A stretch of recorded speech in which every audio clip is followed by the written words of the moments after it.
Hi guys and welcome back. So today I'm going to be showing you how to make a lemon meringue pie. Let's begin. You'll want to start by making your pastry. I've already got a recipe for this and I will leave it linked down below if you are interested. You'll then want to chill it, and after an hour of chilling you can then remove it from the cling film and roll it out on a lightly floured surface with a floured rolling pin so nothing sticks, and just roll it out to be slightly bigger than the tin or tray you intend on using.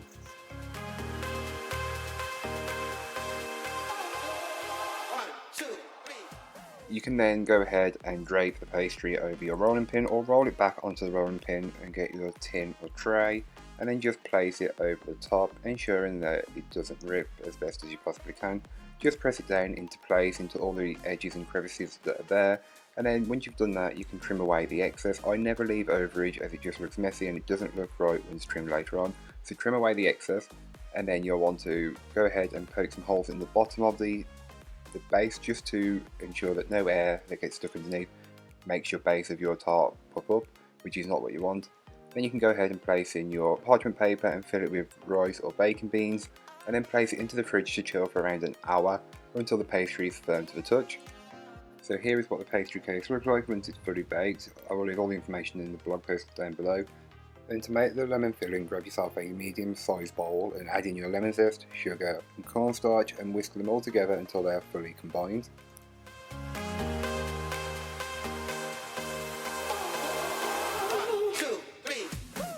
You can then go ahead and add in the lemon juice and just whisk until everything is combined. Then you'll want to repeat the process while you continue to whisk with the water, so just add the water in but continue to whisk all at the same time.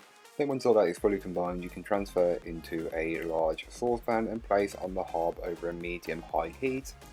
You will then want to make sure that the mixture has come up to a hot but not quite boiling temperature, and then you can take it off the heat and add in your butter. Let it sit for around 30 seconds to a minute and then just start to stir it until the butter is fully incorporated. Once the butter is fully incorporated you can then go ahead and place it back on the hob and stir until it starts to thicken just a little. It won't become fully like a lemon curd as we've got to add another ingredient yet.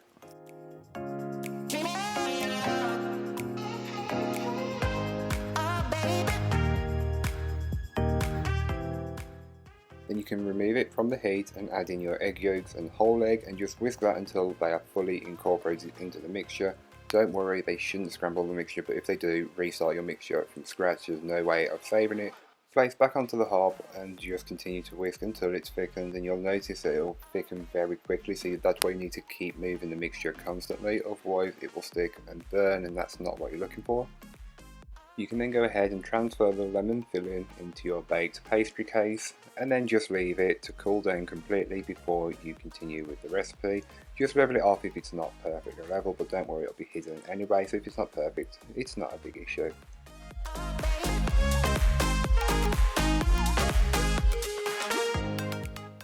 To start on the final element, which is the meringue, you can go ahead and grab yourself a large mixing bowl, and into the bowl place your egg whites, and then you'll just want to whisk these on their own until they are lighter and fluffier, which is almost like a frothy consistency in this case.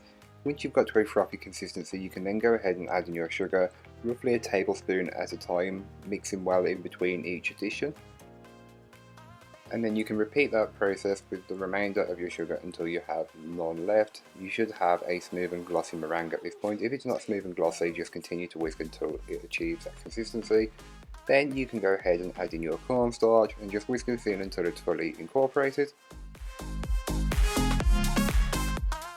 This next one is optional, but feel free to add in a small amount of vanilla just to help flavour the meringue even further, and lemon and vanilla work really well, so it will be a winning combination either way. You can then go ahead and grab your tart, which has been in the fridge and it should be pretty firm. You can then top the lemon filling with the meringue topping and just spread it around and get as many peaks and some bits high, some bits low. You want to get a good bit of texture on there. Then you can go ahead and finish it off, which is I'm using a blowtorch, but feel free to place it back in the oven for around 10 to 15 minutes or until it's golden brown. But I like using a blowtorch as you get that iconic kind of colour, charring, whatever you want to call it, caramelisation on top. And I do that for the whole of the meringue. I like some bits a bit darker, some lighter, but you can just do it however you like. You can then go ahead and generously slice yourself a portion of the meringue pie, as big or as little as you'd like. It's really up to you. I had difficulty cutting into it as I couldn't see where I was cutting. Makes no sense, I know, but hey, the end result was worth it.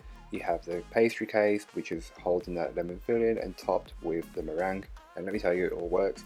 But that's all for today. I hope you enjoyed. If you did, don't forget to like, comment and subscribe for more from me, and I'll be back again soon with another recipe, so join me then. So in the meanwhile, don't forget to check out the description. I'll be linked to this recipe, I'll link to my blog and links to all my social medias where I am trying to be a bit more active, as I've been a bit inactive on them all. But that's all for today. I hope you enjoyed. Bye guys.